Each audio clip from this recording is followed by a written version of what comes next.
Right. Robert, you're up. Hi, Mickey. This is fascinating. Thanks so much. My question is, when you work with staff or you talk to people, how many people naturally can understand the difference between sympathy and empathy? And how many people can grow into that place? I've done a lot of mediation and people just don't get it. And so you're always a bad guy if you empathize, and you try to be on the other side. Scott Heathman here understands that well. So, how do you find yourself a loner? At Georgetown, do you find when you do a lecture, people get it, or are you pretty much isolated that only people like you can figure out how to live in both those worlds and have a 15-hour flight and dissect yourself and put yourself back together again and go on? Thank you for the question. I would say, first of all, on the staff level, working on with our own government and foreign governments on this, unfortunately, emotional intelligence is very low on average, very, very low, because we train people in all of our schools. Again, I'm doing an exemption of those who focus on this.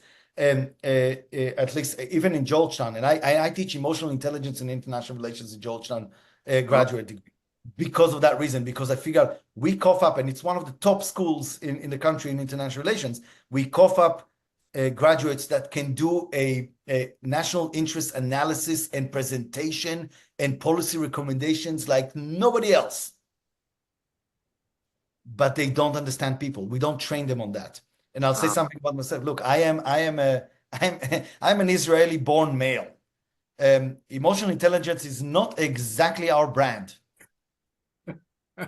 I had to learn it, and I often talk about it. Like, from Governor Richardson, I learned. For him, it was a gift. It was a born skill. He never intellectualized it. It was just, I would say, hey, what you did here was this, and he's like, enough of this riffraff kind of thing. That was because when you have it as a skill, you don't need to intellectualize it. I learned half of what I know from him, and the other half from my wife. And my wife suffers from depression, and we had to work on it together for the last. We've been married for almost 24 years now. Sorry, almost 22 years. Don't tell her I messed that one up. I know her 24. But as we were going through the struggles of depression, she taught me about emotional intelligence. She taught me how it is to try and practice to get into somebody else's brain, somebody who thinks very differently than you, and know how to be aware of your own emotions and what you bring into a conversation. Once, based on that awareness, be able to manage that, then be able to be aware of what are the others bringing into a conversation, and based on that awareness, know how to manage those relationships.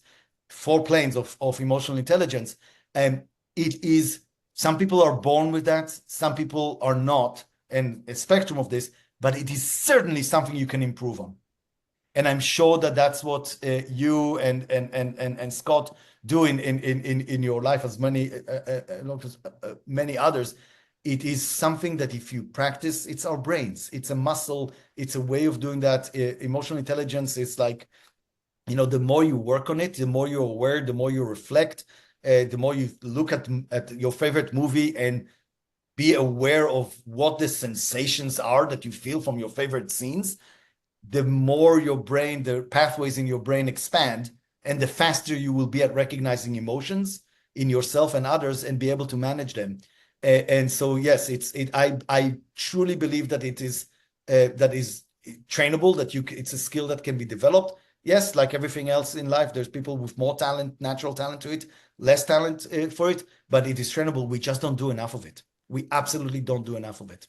So my question is, at Georgetown University, when you explain that, do those students or those other professors want to go grow that gift, or do they just want to stay black and white and look at life the way they do? Well, I don't have professors in my class. I have students. I wish I had. The former chair of the concentration thing, Nicole, was fantastic at that, and she wanted to bring that in a lot. when it comes to the students, it's less about to me, it's less about lecturing them about it, but more of a practice. So in my class, what they're supposed to do when they write their little memos, it's 1.5 pages memo. It's a personality analysis of Putin or of Aung San Suu Kyi or of Kim Jong-un.